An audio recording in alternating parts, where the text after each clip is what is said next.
Em entrevista para o Infovit, estamos a entrevistar o padre Eduardo Sousa Lara, que chegou hoje mesmo de Roma. Estamos na Igreja do Santíssimo Milagre em Santarém, onde viemos celebrar a missa para um grupo de jovens. O padre Eduardo Sousa Lara completou a sua tese de doutoramento em São Tomás de Aquino em dezembro de 2007. Essa tese versava sobre o quê?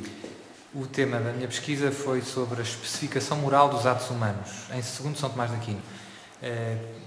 Considero este tema importante porque notei que havia atualmente vários estudiosos contemporâneos, vários moralistas e também filósofos de filosofia moral, que, quando tratavam o tema do objeto moral, todos se refaziam à doutrina de São Tomás, mas muitas vezes, em debates concretos de moral especial, acerca de, da eutanásia ou da contracepção, chegavam a conclusões radicalmente incompatíveis entre si.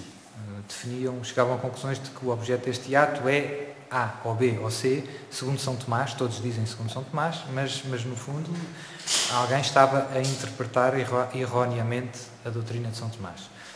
Portanto, decidi fazer uma pesquisa, voltar a São Tomás, estudar as fontes de São Tomás sobre este tema, da especificação moral dos atos humanos, e ver os textos de São Tomás, que são imensos, são, vi 1000 textos, muitos textos, ou muitas passagens relevantes em que, de alguma maneira, iluminam a visão que tem São Tomás acerca do ato humano e da sua especificação moral.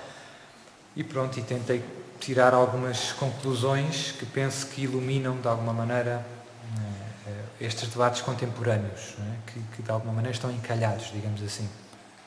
Penso que há 3 grandes grupos de autores, que todos se refazem, simplificando um pouco, a São Tomás. Há, digamos, a tradição proporcionalista, que também quis fundar as suas teses em São Tomás, que tende a neutralizar aquilo que São Tomás chamava o finis próximos do ato humano, ou seja, o objeto da escolha, e tende a fazer depender a especificação de um determinado ato humano apenas da intenção subsequente que o sujeito procura. Não é? Por exemplo, se alguém toma o autocarro para ir fazer um exame, um proporcionalista dizia que quando ele está a tomar o autocarro, ele está a fazer um exame, está a ir fazer um exame. Não neutraliza o objeto moral da escolha. Não é?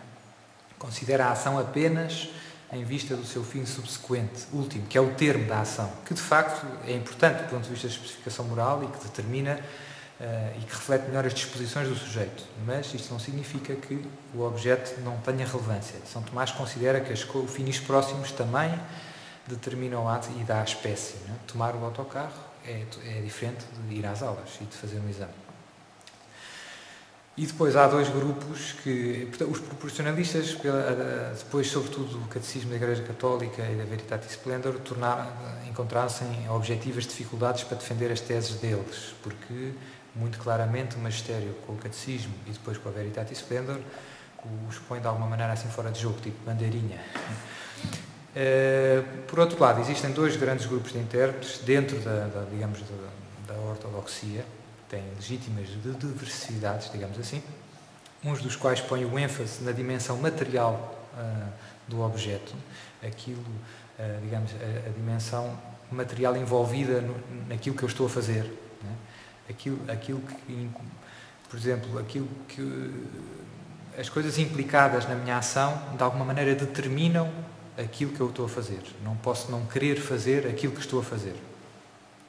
Sublinham, digamos assim, a materialidade, o corpo da ação, se a ação tivesse corpo e alma, e há outros grupo de autores que sublinham a alma da ação, ou seja, a intencionalidade intrínseca dessa ação.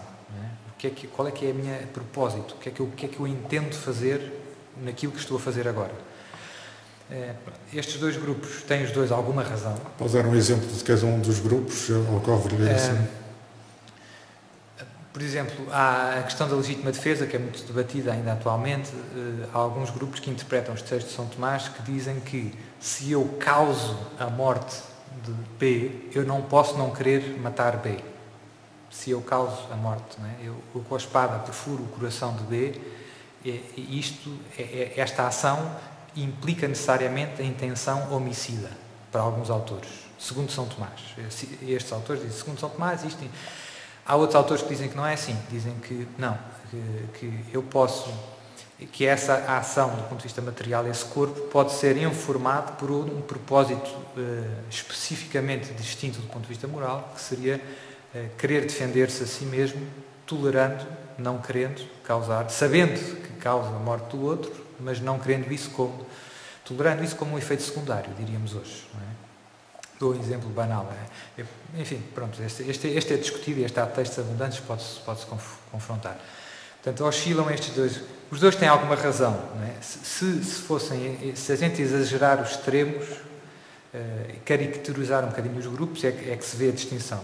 Mas há muitas coisas em que todos estão bastante de acordo. Não é? E pronto. Portanto, basicamente há um exemplo que se faz, há algumas ações que, pela sua plasticidade, admitem uma diversidade de propósitos intencionais. São exemplos que se fazem, por exemplo, de alguns autores. Uma pessoa que está deitada numa cama, o que é que está a fazer?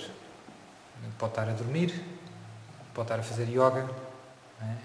Ou pode estar a rezar até. Não é? São tudo atos do ponto de vista intencional diferentes. Não é?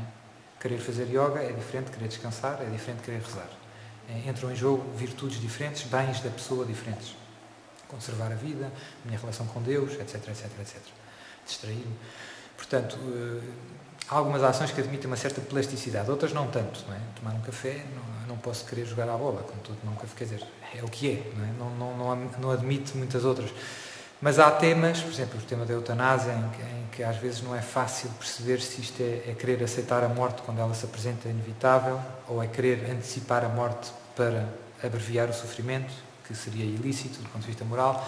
Portanto, há algumas ações em que é difícil, em que existe algum debate, e o debate centra-se exatamente neste ponto da maneira como vem definida o objeto moral. Qual é que é o fim próximo para o qual tende a escolha deliberada e do qual depende depois a moralidade. E as conclusões, em síntese, a que chegou, quais são?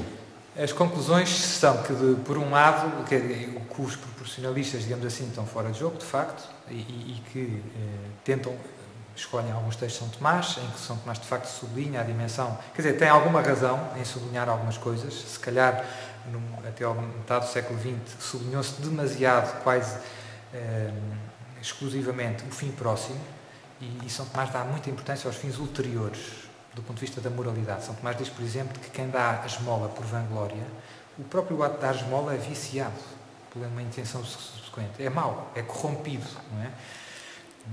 E pronto. E os outros dois grupos, basicamente a conclusão a que cheguei é que, por um lado, é preciso sempre demonstrar, e aqui falham vários autores, que no fundo, é a questão de demonstrar que um fim é verdadeiramente um fim próximo, portanto, é o fim que informa a escolha, a ação que eu estou a realizar, e não é um fim ulterior. E para que isso seja, para demonstrar isso, é preciso demonstrar que o corpo da ação é uma matéria adequada, proporcionada a informar determinado propósito intencional. Ou seja, eu não posso comer uma pedra e dizer que estou-me a alimentar. Essa ação é desproporcionada do propósito de querer alimentar. Portanto, é preciso demonstrar que existe, entre corpo e alma, existe proporção da ação, digamos, não é?